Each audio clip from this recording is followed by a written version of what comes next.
ভিডিওটি দেখার সময় অবশ্যই হেডফোন ব্যবহার করুন। এই রে লেওয়াগুলো একটু ছোট দেবে না দেখছি। চোদ না হরি ঘুমবো না আর আমার কপালে নেই রে। এই শালার ফুটোটা হয়েছে একদম মহা আরামি। সারাদিন ওর ফাটার পিছনে পড়ে না থাকলে ওর হয় না। আরে বাড়া যাচ্ছি আরে মোবাইল তোকে এনে দিচ্ছি। এই শালা পাটার বাচ্চা, ফাটার মোবাইলটা কেন নিয়েছিস? ফাটার সাথে না লেগে থাকলে মনে হয় তোর ঘুম আসে না মাথার চোদ। ওইখানকে ছেলের জন্য তুমি আমাকে একদম গালাগালি দেবে না বলে দিলাম বাবা। তাহলে ওকে সাথে ফাটার মোবাইলটা কেন নিয়েছিস? ফাটার মোবাইলটা তাড়াতাড়ি মানে দিয়ে দে বলে দিচ্ছি। হ্যাঁ, পড়াশোনার বেলায় নেই, শুধু মোবাইল নিয়ে ঘাটাঘাটি। মাথার চোদকে আমি মোবাইল দেবো না, আমি মোবাইলটা দেবো না। তোমার যা ইচ্ছা তাই করে নাও গা। খানকি ছেলে, তুই দিবি না, তোর বাপ দেবে। হ্যাঁ কেলা চোদা, আমি কি তোর মোবাইল নিয়েছি নাকি বাড়া? যে নিয়েছে তাকে বল, তোর বাবাকে বল বাড়া সঙ্গীত ছেলে। আরে বাঞ্চোদ ছেলে কথা করে, তুই পড়াশোনা করবি না, আমি তোর মোবাইলটা দিয়ে দেবো, তাই নাকি? আগে মানে পড়তে বস, আর স্কুলে যে ম্যাডাম পড়া দিয়েছে সেইগুলো পড়াশোনা কর। তোর পড়াশোনা হয়ে গেলে বাঞ্চোদ আমি তোকে মোবাইলটা এনে দিয়ে দেবো।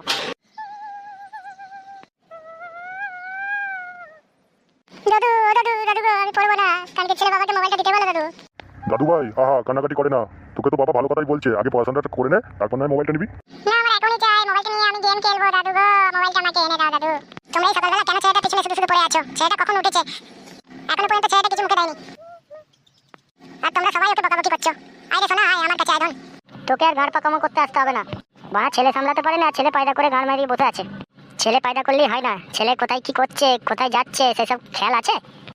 ছেলে তোমরা গায়ে চলে গেছে, সবাইকে ধরে ধরে বড় ছোট মানা নেই গালাগালি দেয়, আর স্কুলে ম্যাডামকে গিয়ে বলে কিনা আই লাভ ইউ। এই বয়সে যদি এরকম গেনেচোদা বুদ্ধি হয়, জানি না আমাদের বয়সে গেনেচোদার কি হবে। সেসব কি খানকি তোর খেয়াল আছে? ওসব খেয়াল রাখার আমার দরকার নেই, আমি শুধু জানি আমার এই দুধের বাচ্চাটা কিছু কষ্ট হলে আমার যে বুকটা ফেটে যায়, আমি ওর কষ্ট একদম সহ্য করতে পারি না গো। শোনো, আমার যেমনই হোক ও তো আমারই নারী ছেড়া ধন, আমি ওকে খুব ভালোবাসি, তোমরা ওকে বকাবকি করো না। ওর যা মন চায় ও তাই করুক, বড় হলে বুদ্ধি হলে ও সব শিখে যাবে, তোমাদের কত বোঝাতে হবে না। তোমরা যাও তো, বেজার কাজে যাও। এই বাঞ্চদ এইদিকে দেখ, তুই তাহলে পড়াশোনা করবি না তাই তো? না, আমি পড়াশোনা করবো না, আমি কি মোবাইল নিয়ে গেম খেলতে চাই, আমি শুধুই গেম খেলবো। বাঞ্চদ পড়াশোনা না করলে যে সারা জীবন মূর্খই থেকে যাবি, সেটা কি তোর জ্ঞান হয়নি?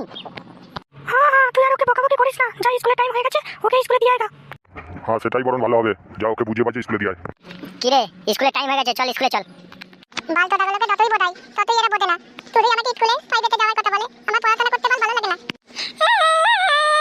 আমি স্কুলে যাব না, আমি স্কুলে যাব না, পড়াশোনা করব না। স্কুলে না গেলে আজকে তোর খাওয়া দাওয়া সব বন্ধ, তোমরা কেউ খেতে দেবে না বলে দিলাম। আর যাকে খেতে দিতে দেখবো আমি, তার মেরে গাঁড় ভেঙে দেবো আমি। দেখি শুয়ারে বাচ্চা কতক্ষণ না খেয়ে থাকতে পারে। এটাই ওর শাস্তি, স্কুলে না গিয়ে বোকাচোদা খানকির ছেলে ঘরে বসে গাঁড় মারা না, ওর ফুর্তি বার করছি আমি মাদার চোদ। খবরদার তুমি আমার ছেলেকে গালাগালি করবে না বলে দিলাম। হ্যাঁ গুড মর্নিং মাগি, তোর আজকাল পেয়ে পেয়েই তো আজকে এই ছেলেটা ফাটা তৈরি হয়েছে। তুই যদি একটু ভালো শিক্ষা দিতিস তাহলে কি আর এই দিনগুলো আমাদের দেখতে হতো? হ্যাঁ, যত দোষ সব তো আমার, তোমরাও তো ছিলে, তোমরা তো ভালো শিক্ষা দিতে পারতে তাই না? তোমাদের পরিবার, তোমাদের ছেলে, তোমাদের বংশধর, তোমরা বুঝো। তোমাদের যেরকম পরিবার, তোমাদের পরিবার দেখেই তো আমার ছেলেটা এইসব শিক্ষাগুলো পেয়েছে। তোমাদের পরিবার যদি একটু ভালো হতো তাহলে কি আর আমার ছেলেটা ভালো হতো না? ও ঠিকই ভালো হতো। তোমরা যেরকম গালাগালি শিখেছো করো মানুষকে, সেরকমই তো গালাগালি করে, তাহলে ওরা দোষটা কোথায়? তার মানে বৌমা তুমি এসব কি বলছো?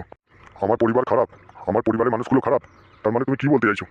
যেটা সত্যি সেটাই বলেছি, সত্যি বলতে আবার ভয় পাবো কেন? বৌমা, তুমি আমাদের বদনাম করছো, শুধু বদনামই করো না, তুই আমাদের অপমান করছো কিন্তু। বলবো না তো কি, তাহলে ছেলের দোষটা সব তোমরা সবাই তাহলে আমার পছন্দ চাইছি কেন? ছেলেটা কি আমার শুধু একা? দেখ খানকি, তুই কিন্তু প্রচুর বড় বার বেড়ে যাচ্ছিস, তুই কিছু বলি না বলে তোর মুখে কোনো লাভ নেই তাই না? আর একটা বেশি কথা বললে মেরে তোর ঠ্যাং ভেঙে দেবো আমি। হ্যাঁ, খেলাটা বড় আমার, তুমি ওটা ছাড়া পারো কি? শুধু বউকে ধরে খেলাতেই পারো, আর বাচ্চাকে উল্টো পাল্টা গালাগালি দিতে পারো, আর কিছু পারো নাকি তুমি? আহা তোরা নিজেদের মধ্যে ঝগড়া করিস না খোকা, তোরা চুপ কর। বৌমা তো ঠিকই বলেছে, আমরা যদি নাতিটার উপরে একটু খেয়াল রাখতাম তাহলে কি আর এই নাতিটা এরকম 12-14 হতো? ও ঠিকই ভালো শিক্ষা পেত। তোরা আর ঝগড়াঝগড়ি করিস না নিজেদের মধ্যে। হ্যাঁ কাকা, তুই আর বৌমার উপর রাগারাগি করিস না, ছেলেকে একটু বুঝিয়ে সুঝিয়ে দেখবি ও ঠিকই বড় হবে, মানুষের মতো মানুষ হবে, তোদের আর চিন্তা করতে হবে না তখন। আর তোরা যদি এরকম ঝগড়া করতে থাকিস তাহলে ও বাচ্চা হয়ে শিখবে কি? ও তো তোদের মতো বড় হলে হবে। তাহলে তুই আর রাগারাগি করিস না, বৌমার সাথে ঝগড়া করিস না, যা ঘরে যা, ছেলেকে নিয়ে যা, ঘরে খাইয়ে দাইয়ে স্কুলে পাঠা।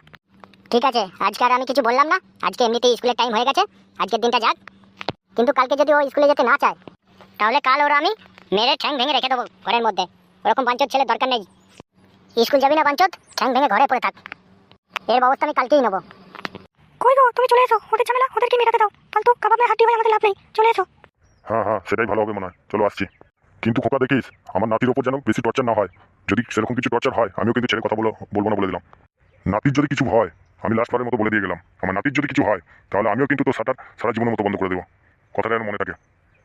হ্যাঁ বাল, তোমরা যাও গো বাড়া, আমি আমার ঝামেলা আমি মিটিয়ে নেবো। দেখবো ও কি করে কাল স্কুল না গিয়ে ঘরে বসে থাকে। এই বাঞ্চোর ছেলে ওঠ বাড়া, ঘরে চল বাড়া। বাড়া বাচ্চা পায়দা করে যেন জীবনটা কেলিয়ে গেল। আয় বাড়া আয় খানকির ছেলে, তোকে আজ আমি ছাগলের মতো ঘরের মধ্যে বেঁধে রাখবো। আয় খানকির ছেলে।